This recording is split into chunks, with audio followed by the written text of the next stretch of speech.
Sure. I am Travis Eversley. I live on the east coast of Demerara. That's at Golden Grove. I'm employed with a small NGO called Partners for Peace and Development. In that NGO, I work in the capacity as a conflict transformation change agent in the villages of Buxton and Annandale. So, And you, go ahead. We'll go down the row. My name is Shellon Eversley, and I'm from Georgetown. Originally from West Rangveld, but I presently live in South Rangveld Park. I'm employed with Agape Network. It's a faith-based, community-oriented organization which is located in Turkine, Sophia. And I'm the home-based care and orphan and vulnerable children coordinator. Thank you. I'm Bertie Xavier. Thanks for having me. I'm from Woeta Village, Region 9, Guyana. And I'm the Tushaw of the village. I'm more or less responsible for 312 residents living within the village.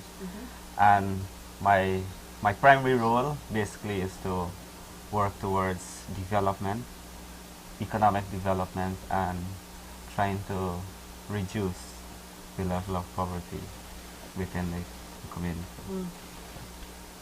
I am Rohan Sagar, independent researcher, ethnomusicology and cultural anthropology. Originally from Lefem, I am based now in Georgetown. Okay, and now I know your recent trip to India has certainly increased your learning of what this program is all about. You visited several places in India.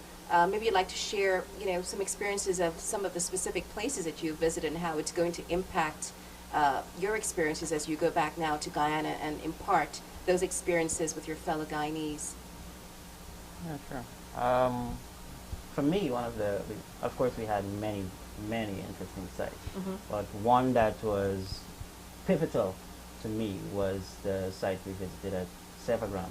We studied at Gandhi's ashram, and it opened our minds basically to the principle of nonviolence and looking at how Gandhi built to scale from basically nothing, okay, and bringing about transformation in that context.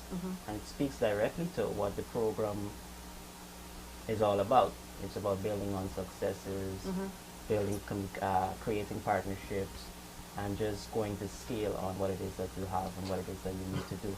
So, having done the studies there, it gave us that basic background, that principle of where it is that we need to be, and it gave us the example of where it is that we can reach. If you know the story of Gandhi, you know how much of a, I would say, phenomenon, for the want of a better word, that he was. So that was a pivotal point, or a pivotal site for us to visit and start from. I'm sure the others would have many other different sites that they think was perhaps a little better than that one. So. Yes, just to pick up from Travis, we visited so many different areas, and one of those is Jamked.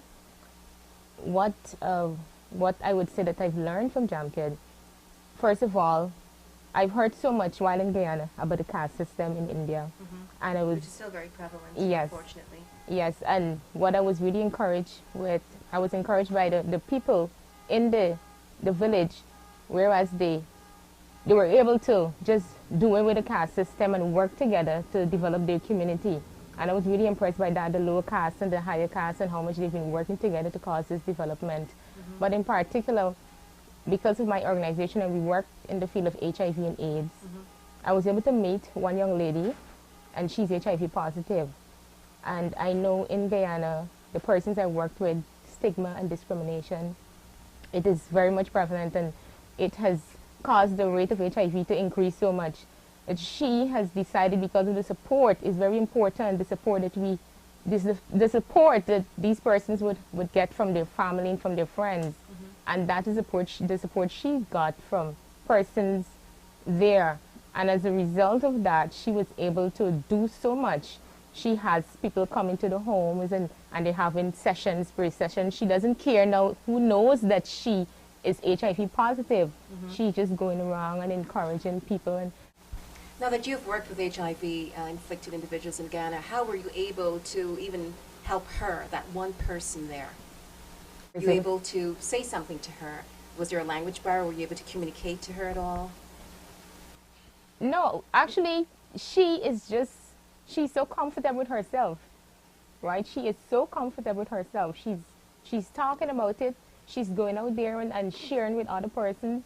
So I don't think it's a case of like helping her, because she knows what she's doing. And I was impressed by her. I would love to have her even to come to Guyana to talk to those that I work with. So she's very much empowered. If I can Wonderful. add to what Shellon was saying, Sure. when we first got there, she was the one who came up to me. She was all smiles. This girl, you would never know she has a problem in the world. Never. Let alone to think that she has HIV. I would allow She the was others. the one that came up, took me around, and when I found out afterwards, and you hear the story, it is heartbreaking. But she just goes about it with such a bubbly personality. It's not, you'll never know. Yes. It's all about empowerment. Yes. The gentleman there next to you would certainly want to share their experiences as well. Of course, the 1 month experience is very, very, very excellent, and it has really bring like a very positive attitude as a leader. And one thing that I really admire is the way they do things, particularly in our natural. There's this this spirit of community participation. In the way they do things, there's unity, and when there's unity, there's strength, of course. Absolutely. And some Strong of the statement. and there are some activities that they were engaged in, and based on the success, they were able to measure it by, at some point, it might happen that you have to make decision, and when you have data, it is important to base your decision based on the evidence that you have. So the situation that exists is more or less known by everybody that are involved. So that's one thing that really struck me. And I think their involvement in various projects from village to village, scaling up from the initial stage that they began with, they were able to expand to other communities. So that's one thing that really, really impressed me, and I think that model could really work for our scenario back in Guyana, and Especially in your community. especially in my community. I'm going to really work towards like having the people involved and having to participate in every decision making when it comes to development. Wonderful. So yes, it was a very excellent experience, and I'm hoping that I could use a similar model And I'm sure see you will how be. it's going to work. Yeah, Absolutely. Rohan? Yes. The 1 month experience in India was very, very educational. But one of the things that in my focus area that I would like to stress on is the visit to Arunachal Pradesh. There are two elements that comes out of it. One is what sense of community those people had. How were they informed about themselves holistically, of who they are as a community? And it was the value systems that they had. Even though today there are penetrations into that area, they still retain a great deal of those value systems. The second thing that struck me was the similarities of those value systems to what we have in Guyana. And I kind of get the sense of a universal architecture of value systems with which Guyanese, India can connect. Wonderful. I mean, and especially the interaction you folks had with the other students from different parts of the world, and really listening to their perspective and having... You folks are 2 months into this program, this 24-month program, correct? That's it. Yeah. Now, what the next 22 months, what do you project it to be like? I'll ask you that question. You'll maybe speak for most of the other folks. Well, for me, I'm expecting it to be rigorous, especially when it comes to the residential, because it's pong from the get-go. So Now, this is an online, pretty much online Yes. course. Yes, it is. It's the majority of it is done online, but then you have the residential. But you have to take into considerations persons are still working Working, in their communities. So what we're trying to do is take what we've learned Mm-hmm. and put it back into the community.